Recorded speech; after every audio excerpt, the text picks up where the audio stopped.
Hey y'all, welcome back. It's me, Mama King, the Divine Oracle. I'm here for another reading of, or continuing a reading of Intuition by Judy G. All right.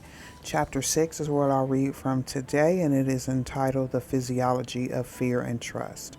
I picked up this book in Barnes & Noble's years ago. Okay. I was probably having some sort of awakening, okay, why I was drawn to the title of this book called Intuition. And I've only began to read it maybe a few years ago when I started to tap into my gifts and was drawn to tarot and oracle readings, and then, just opening up and realizing what my intuition was. So hopefully if you're in that energy or ready to cultivate your intuition, dive into it, find out what it is. If you have it, everybody has it. It's just a matter of developing that gift and using it for your good, okay? You use it in your personal life. It's just a way for you to reconnect to where you come from. So we're dealing with the physiology. Okay, so this is about your physical body with fear and trust, all right? So if you are resonating with this reading or this particular video, please hit the like button and consider subscribing.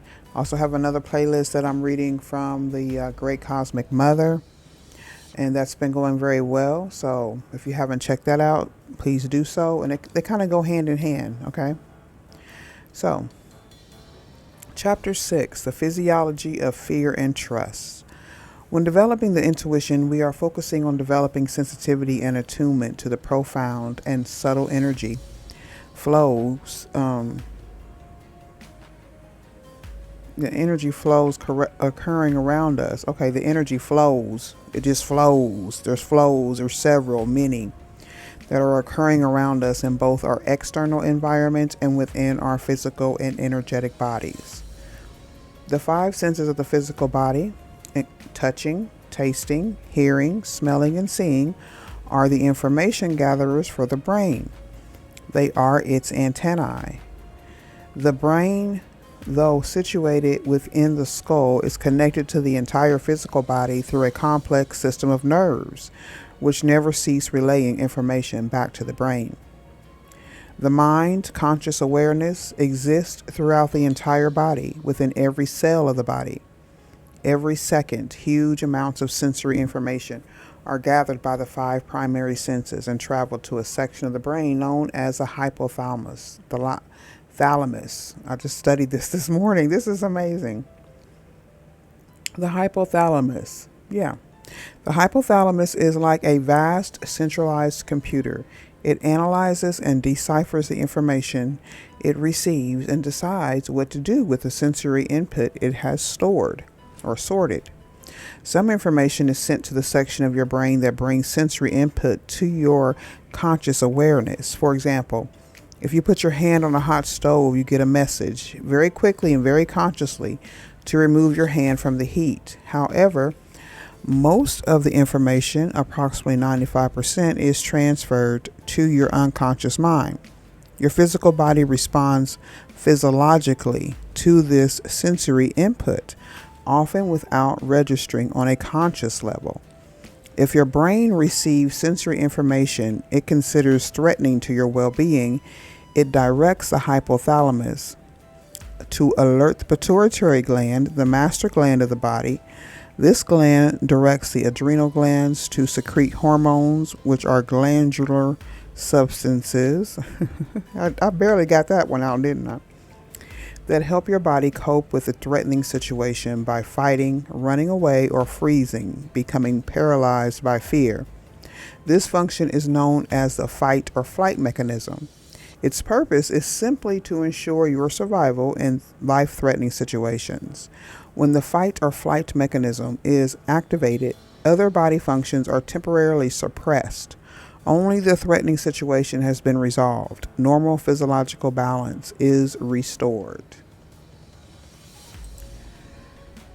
The hypothalamus cannot readily discern the difference between a real threat, a remembered threat, or an imagined possible future threat to your life. Close your eyes and imagine you are precariously balanced on the outside window ledge of a building on the 12th floor.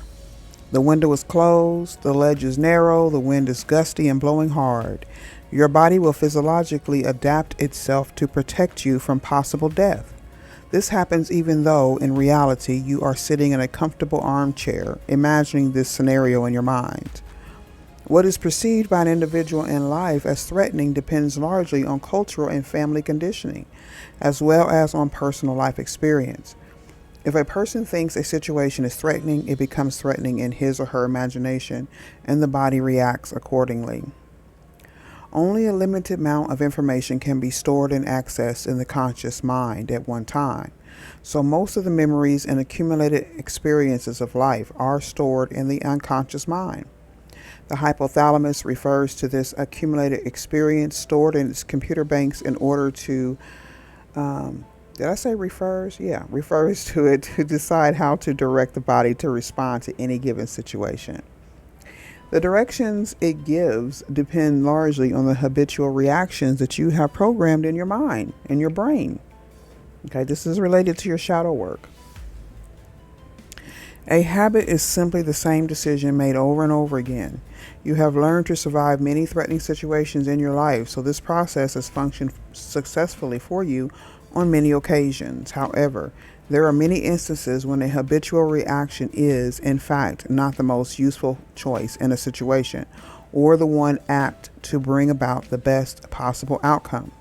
If you are habitually fearful, anxious, or threatened on a conscious or unconscious level, either by real or imagined situations, the fight or flight mechanism will be triggered in your body and your sensory input channels will be temporarily suppressed. If your sensors are not gathering information reliably, you cannot accurately perceive what is happening around you, because at that moment you are preoccupied with survival issues and are not at all concerned with subtle exterior events occurring within your vicinity.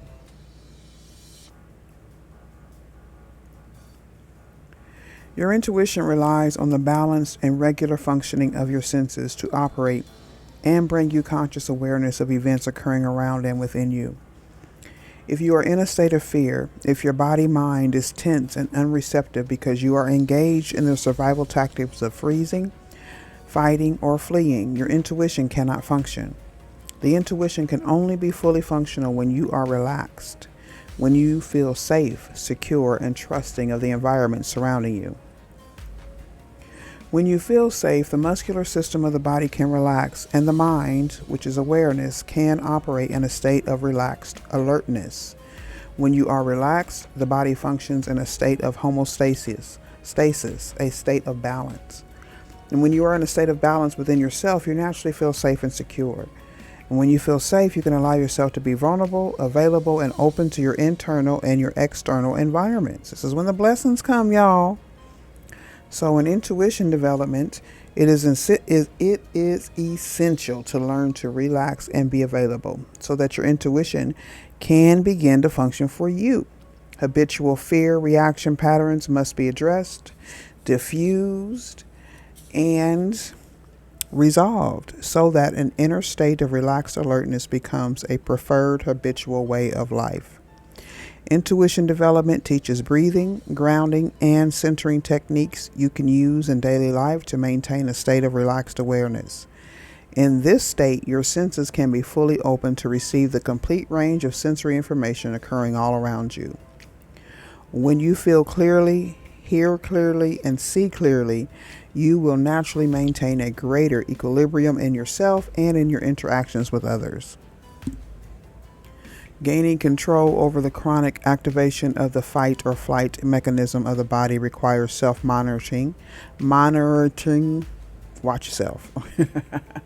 Watch yourself, okay?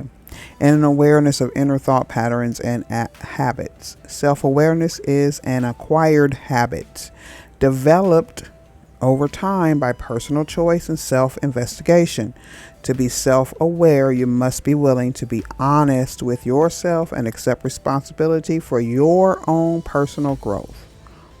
From a position of personal responsibility, it is possible to assume full creative control of your health, your state of mind, and your sense of well-being.